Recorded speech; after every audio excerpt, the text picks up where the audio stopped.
Pernah nggak sih baca caption atau chat temen yang bikin harus baca 2 kali buat ngerti maksudnya? Atau salah tujuan karena petunjuk di papan jalan yang kata-katanya ambigu? Itu efek kalau kita terlalu sering menggunakan bahasa yang bisa dibilang kurang baku. Jadi kali ini kita akan bahas hal yang sebenarnya penting tapi sering dianggap remeh, yaitu menggunakan bahasa Indonesia yang baku. Halo semuanya, perkenalkan saya Komang Salbia Andana dengan NIM 04033138253071 dari Prodi Pendidikan Dokter Gigi Kelompok Bahasa Indonesia B Universitas Sriwijaya.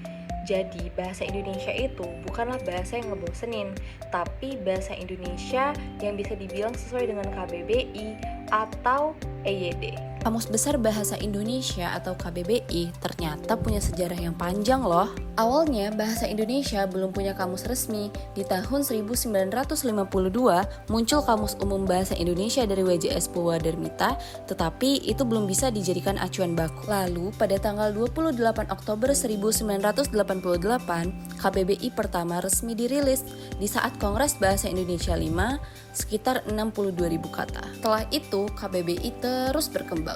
KBBI terus berkembang dari edisi 2, edisi 3, edisi 4, edisi 5, dan edisi 6 yang kita gunakan sekarang. Sekarang, KBBI bisa digunakan sebagai acuan resmi bahasa, penulisan buku, dokumen, media, dan standar pendidikan serta pemerintahan. Berbeda dengan bahasa yang kita gunakan sehari-hari, bahasa baku ini sering digunakan dalam konteks formal seperti menulis makalah, format mengirim email ke dosen, hingga wawancara kerja. Nah, ini nih salah satu contoh percakapan yang sering kita lakukan yang kita kira sudah benar, namun ternyata masih sedikit menyeleneh dari aturan berbahasa baku yang benar.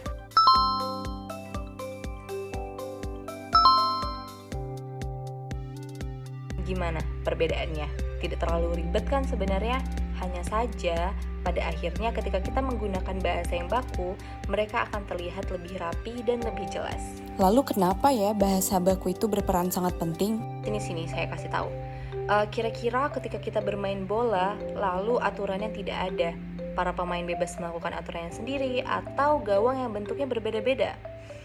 Kira-kira apakah bisa kita bermain bola dengan lancar jika tanpa aturan?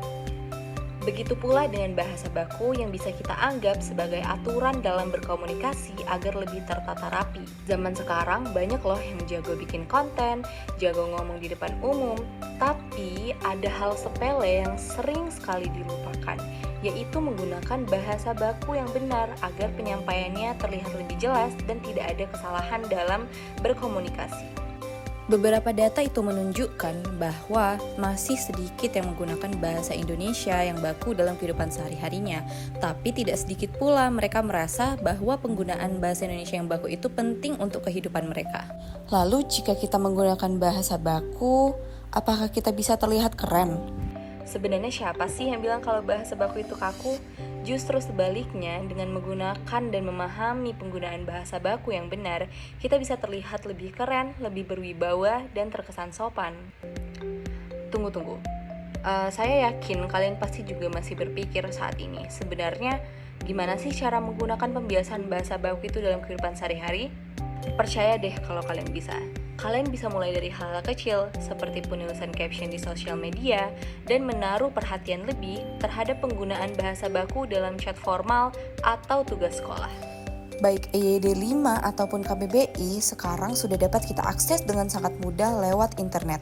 Tidak perlu buka-buka buku seperti dulu lagi. Dan jangan lupa, sembari kalian melakukan hal-hal kecil tersebut, kalian juga perlu belajar dan terus paham dalam penggunaan bahasa baku sebagai bentuk kita mencintai Indonesia. Kesimpulan akhir, saya bisa bilang bahwa kuncinya itu sebenarnya ada di adaptasi.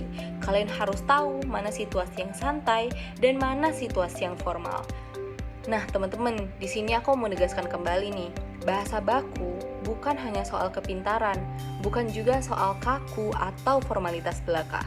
Nah teman-teman, untuk makna yang lebih dalam lagi nih, kita harus paham bahwa kita sebagai rakyat Indonesia harus menganggap bahwa bahasa baku ini sebagai alat untuk memahami, menyatukan ratusan suku, dan membangun bangsa dengan satu suara. Saat kata-kata kita tertata, makna itu bisa sampai tanpa adanya kesalahpahaman.